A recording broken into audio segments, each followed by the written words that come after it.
Olá, tudo bem? Nesse vídeo nós vamos corrigir as questões do simulado do texto Marx e a Pedagogia Moderna. Você tem dificuldade nesse texto? Então acompanhe a correção aqui das questões 31 ao 35 do simulado que eu liberei no dia 17 de maio. Você ainda não fez essa prova? Você pode baixar no link que está aqui abaixo ou em algum botão aqui nessa tela. Vamos lá para a correção. Aqui na questão 31, diz que Marx constata a pretensão dos capitalistas de que os operários permaneçam sempre no mínimo desfrute da vida e se comportem como puras máquinas, o que levaria a um puro embrutecimento. Então, o que é que Marx vai constatar? Que os capitalistas estão sempre pretendendo que os operários eles permaneçam de uma forma que eles não desfrutem a vida, né? Eles sejam apenas peão, seja apenas uma máquina, seja apenas uma ferramenta, né? Nessa indústria, nessa fábrica, levando a um puro embrutecimento, como se o sujeito fosse apenas uma peça, né? Uma ferramenta mesmo. Então, essa questão, ela quer que a gente decida se esse trecho é sobre mais-valia, se é sobre sobretrabalho, sobre tempo necessário ou tempo disponível. Então, vamos entender o que é que esse trecho aqui vai nos dizer. Vamos lá. Na definição marxiana, ou seja, na definição de Marx, que determina o conceito como produtor de mais-valia ou de capital em que se assumam clara determinação econômica sobre o trabalho, que cria o poder alheio a si e que o domina. Institui-se uma relação entre tempo de trabalho necessário, né, e aquele que aparece em princípio como tempo disponível. Ou seja, a definição de Marx vai dizer que esse conceito que a gente precisa aqui descobrir qual é, ele produz mais-valia. O que seria essa mais-valia? É todo o trabalho do trabalhador que desponta em um lucro gigantesco para aquele que o emprega, e o trabalhador que produz, que realmente trabalha com o seu suor, com a sua mão de obra, não desfruta do trabalho que ele produz, não desfruta do resultado, e sim aquele que é o dono do meio de produção. Então, esse conceito que a gente precisa aqui descobrir qual é, ele é produtor dessa mais-valia, ou de capital, e que se assume essa clara determinação econômica, né? Que o capitalista ele sempre vai estar buscando trabalhadores que trabalhem para ele, que produzam valor, que produzam esse produto.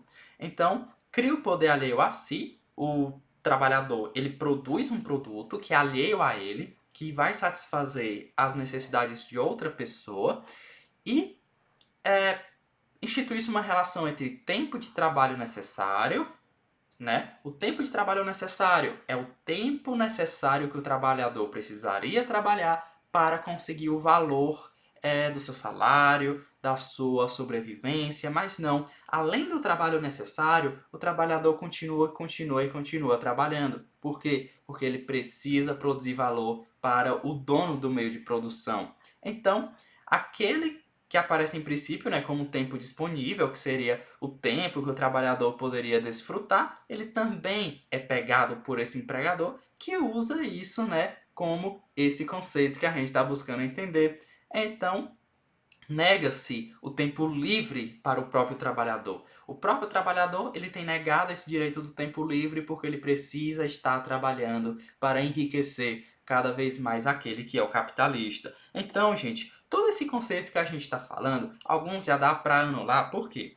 Porque na definição marxiana que determina esse conceito como produtor de mais-valia, não é mais-valia que produz mais-valia, né? Então, esse conceito aqui a gente já corta. O tempo necessário é o tempo em que o trabalhador ele precisa trabalhar para alcançar o resultado que pode subsidiar a sua própria sobrevivência. O tempo disponível é o tempo que o trabalhador ele tem para poder desfrutar a sua própria vida, seu próprio ócio, seu próprio lazer. Então, o que é que nos sobra? O sobretrabalho, que é justamente o sobretrabalho que vai o quê? Produzir mais-valia. É esse sobretrabalho que é o que o trabalhador vai trabalhar a mais para além daquilo que ele precisa para si, porque ele precisa sustentar alguém. E quem que ele sustenta? O dono do meio de produção. E não apenas esse produtor, como as dezenas de milhões de trabalhadores dentro das fábricas, das grandes indústrias. E é assim que o capitalismo funciona. Um dono de meio de produção que controla, que domina dezenas de milhares, dezenas de milhões de outros trabalhadores. Então, a alternativa correta aqui vai ser o item B. Aqui na questão 32, tem assim: dentre as afirmações abaixo, referente ao homem unilateral, né, e da unilateralidade do proletário e do capitalista, olha aí, unilateralidade do proletário e do capitalista. Então, no próprio conceito aqui, tem que o proletário é unilateral e o capitalista também é unilateral, né? Então, cada um com a sua unilateralidade. O proletário que tem apenas um lado, e um lado que é o de ser trabalhador, de ser explorado. Ele não tem desenvolvido as suas capacidades físicas, intelectuais, tecnológicas, enquanto o capitalista ele também é unilateral. Só que a unilateralidade desse capitalista é positiva para ele, porque ele ficou com a parte boa, né? Ele desfruta do lazer, ele desfruta do ócio, ele desfruta do trabalho dos outros. Então, ambos são unilaterais. Então aqui, essa questão pede para a gente marcar verdadeira e falsos. Vamos ver o que é que vai ser nessa primeira alternativa. Aqui na primeira alternativa diz que a divisão do trabalho condiciona a divisão da sociedade em classes e com ela a divisão do homem. Qual é essa divisão do trabalho? Nós temos duas divisões, o trabalho manual e o trabalho intelectual. O trabalho manual é o trabalho mais braçal, é o trabalho da mão de obra, é o trabalho, né, braçal, manual, fragmentado, técnico. Já o trabalho intelectual, mental, complexo, mais de gestão, fica para uma outra classe. Então, a divisão do trabalho condiciona a divisão da sociedade em classes, né? E a própria divisão do homem. Então, essa alternativa é verdadeira. 2. Assim, as duas dimensões do homem dividido, cada uma das quais unilateral, são essencialmente as do trabalhador manual e as do intelectual. Essa alternativa está errada. Por quê? Porque, na verdade, as duas dimensões do homem dividido, na verdade, elas são unilateral, com U. Aí você pergunta, então toda a questão vai ser decidida por causa de uma vogal? Sim, tem duas diferenças. Existe o homem unilateral, né, com O, que é esse primeiro, que é um homem que é desenvolvido em suas amplas capacidades físicas, intelectuais, tecnológicas, morais, éticas, políticas, econômicas. Então é um sujeito que ele é formado por completo, diferente do homem unilateral, que ele é formado em apenas uma dimensão, em apenas um lado. Então dessa forma nós temos dois conceitos totalmente opostos, gente. Então as duas dimensões do homem dividido, ora, se o homem é dividido, logo ele não é unilateral. Ele é dividido em quê? Em trabalhador manual, de um lado, e o trabalhador intelectual de outro lado. Cada um é o quê? Unilateral. Eles têm a unilateralidade deles, né? Então, essa alternativa é falsa. Aqui diz que a divisão cria unilateralidade. Verdadeiro. E sob o signo da unilateralidade, justamente se reúnem todas as determinações negativas e bota negativa nisso, né? Já que um sujeito que é formado apenas de forma tecnicista, fragmentada, super especializada, no sentido de ele é tão especialista em bater o martelo naquele prego, ou então acochar determinado parafuso, ele não tem uma concepção ampla de educação, de sociedade, ele não consegue reconhecer o seu contexto mais geral, assim como sob o signo oposto, o da unilateralidade, que é justamente esse sujeito formado em suas amplas dimensões, reúnem-se todas as perspectivas positivas da pessoa, tanto ética, moral, política, de forma que o sujeito ele seja realmente crítico, emancipado, autônomo. Então, essa alternativa é verdadeira. Essa outra alternativa diz que o trabalhador se apresenta física e mentalmente rebaixado a uma máquina, tornado pela divisão do trabalho cada vez mais unilateral e dependente, correto, considerado pela economia política como besta de cargo, peão, um animal reduzido às estritas necessidades corporais. É verdadeiro? É verdadeiro. A economia política, ela vai fazer justamente isso. Vai tratar o sujeito como um besta de carga, como um peão. É um animal que é apenas um corpo vivo que serve para produzir valor, produzir lucro. Então, o trabalhador é apenas uma máquina, né? Então ele é apresentado física e mentalmente rebaixado a uma máquina. Ele não é visto como um ser humano que tem direitos. Então, nessas alternativas nós temos V, F, V, V. Então nós temos aqui a alternativa que vai corresponder ao que a gente marcou, o item B.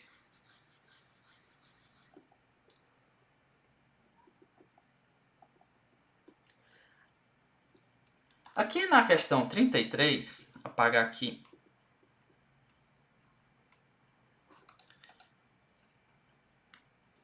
Então na questão 33 diz o seguinte: a respeito dos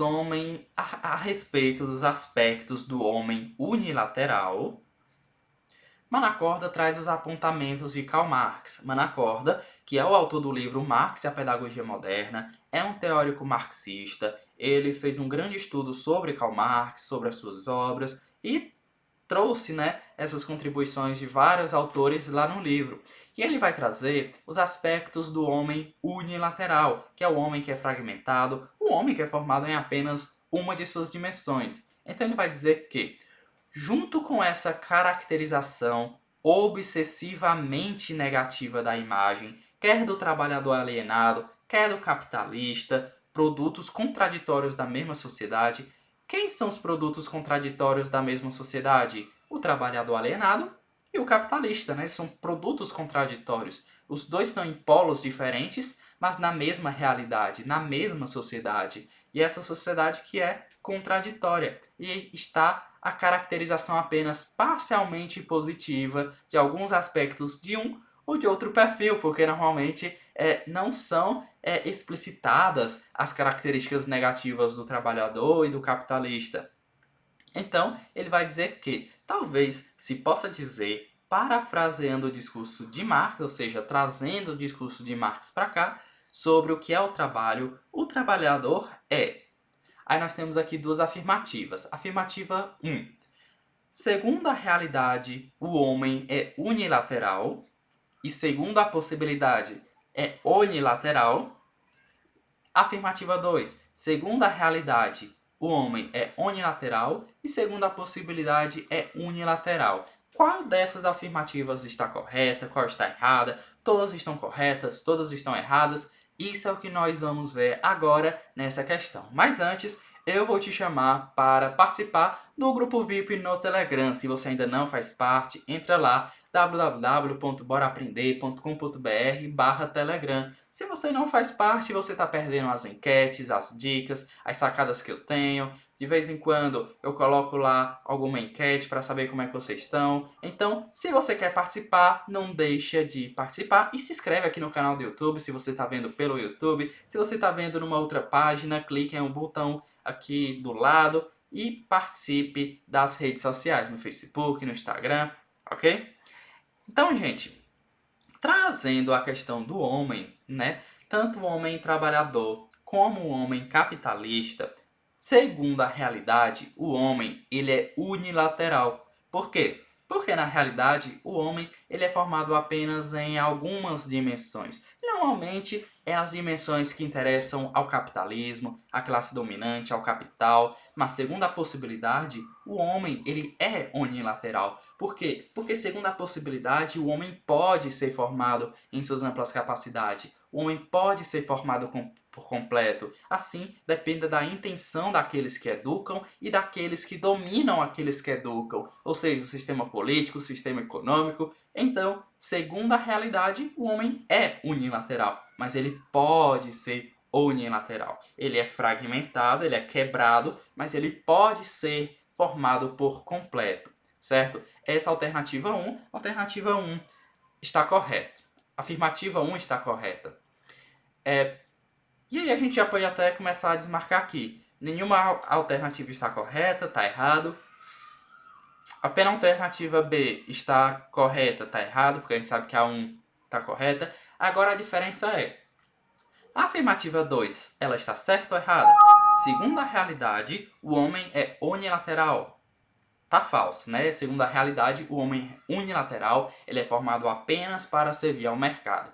E segundo a possibilidade, o homem é unilateral, nem faz sentido. Então, essa afirmativa 2, ela tá errada. Então, nós temos aqui como a alternativa correta o item A, que diz que apenas a afirmativa 1 está correta, porque o homem é sim unilateral, mas ele pode ser aí unilateral. Então, a alternativa correta aqui é o item A. Aqui na questão 34 diz o seguinte: Manacorda aborda a respeito da discussão que começou com a proposta de ratificação da Resolução de Genebra, né, que pede para se unir o ensino intelectual com o trabalho físico.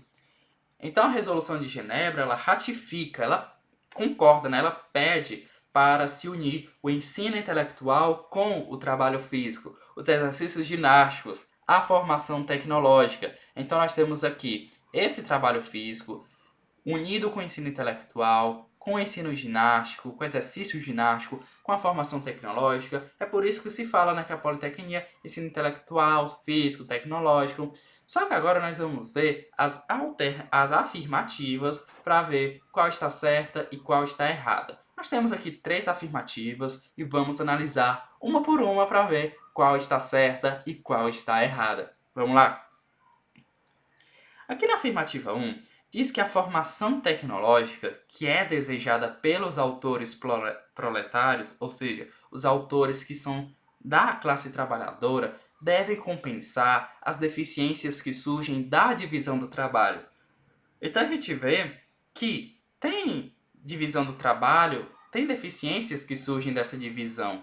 Só que ele vai dizer aqui nessa afirmativa que essa divisão do trabalho não impede os aprendizes de adquirirem um conhecimento aprofundado de seus ofícios. Isso é falso. Por quê? Porque essas deficiências que surgem da divisão do trabalho impedem sim esses alunos, esses estudantes, de terem um conhecimento mais aprofundado, de terem um conhecimento mais complexo. Então, essa afirmativa ela está falsa, porque a divisão do trabalho impede sim. A divisão do trabalho, ela destina uma classe trabalhadora para os serviços manuais e destina a classe dominante para serviços intelectuais, para uma questão de gerência, realmente para serem dominantes. Então, a afirmativa 1, ela está errada.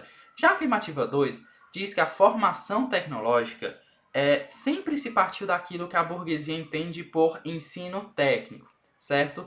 E, por consequência, interpretado de modo errado. E é justamente isso. A formação tecnológica, principalmente no Brasil, sempre se partiu daquilo que a classe dominante, aqueles que dominam, aqueles que possuem o dinheiro, entende por ensino técnico, ou seja, sempre foi interpretado de uma forma muito errada. E qual seria então, Paulo, a forma certa de se interpretar a formação tecnológica? Uma formação tecnológica que forme não apenas o sujeito tecnicista, mas o sujeito que entenda como usar a tecnologia de uma maneira que possa contribuir para a sociedade. Então, a formação tecnológica sempre foi interpretada de modo errado, porque aqueles que dominam o sistema sempre tiveram interesse numa formação tecnológica de trabalhadores que sirvam a esse mercado de trabalho. Então, a alternativa 2, ela realmente está correta. Já a alternativa 3 diz que Marx pede a unificação do ensino com a produção material, certo? Unificação do ensino com a produção material, colocando, porém, como premissa a abolição do trabalho das crianças nas fábricas em sua forma atual. Quando Marx fala da abolição do trabalho das crianças na fábrica, né, na sua forma atual, é a forma atual no tempo de Marx. Crianças com 3, 4, 5 anos de idade trabalhavam jornadas de 4 a 8 horas por dia nas fábricas. Então Marx realmente ele vai fazer uma defesa do ensino da educação com a produção material. Educação e trabalho sempre muito bem vinculados, teoria e prática, não é à toa que ele fala de praxis. Só que ele coloca como premissa que o trabalho das crianças nas fábricas sejam abolidas. Inclusive, ele vai sugerir que seja só a partir dos 9 anos de idade. Olha como naquele tempo, né? 9 anos de idade já era um avanço muito grande, porque crianças muito mais novas já trabalhavam jornadas pesadíssimas de trabalho, com condições altamente insalubres, com trabalhos pesadíssimos nas fábricas, nas indústrias. Então, Marx colocou essa premissa da abolição do trabalho das crianças nas fábricas na forma atual, que é a forma que Marx tinha lá. Então, a gente vai assinalar a alternativa correta. A alternativa 2 e 3 estão corretas. A gente viu que a 1 está errada. Então, a alternativa que vai ter a opção correta aqui vai ser o item C.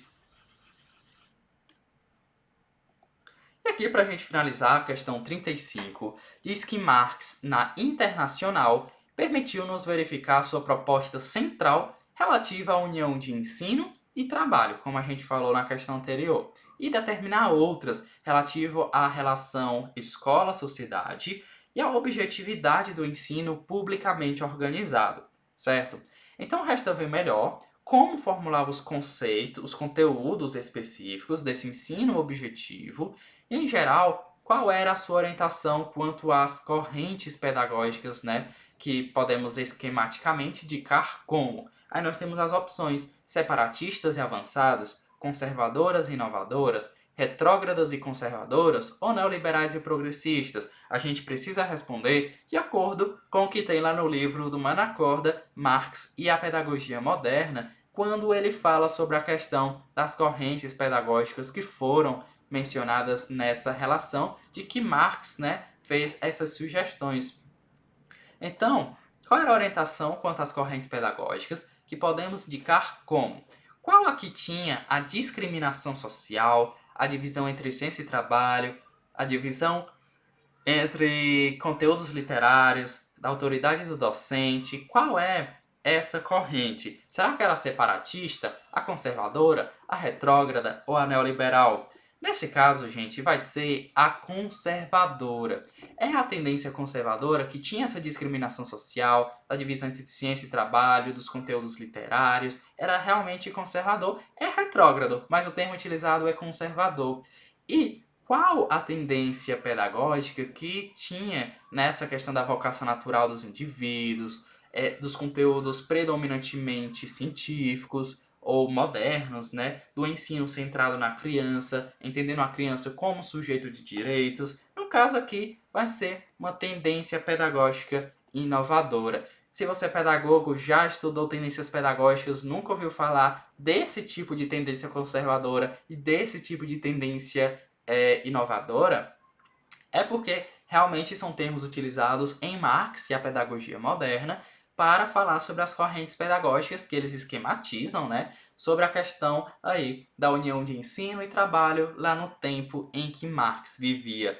Conseguiu compreender melhor essas questões? Se você errou, agora você já tem uma noção de como se nortear, né, nos estudos aí do livro do Marx e a pedagogia moderna. Se você ficou com alguma dúvida, não deixa de comentar aqui nos comentários do YouTube, se você está vendo no YouTube, ou então, se está vendo aqui na página, não esquece de participar do grupo VIP no Telegram. Te vejo no próximo vídeo e até lá!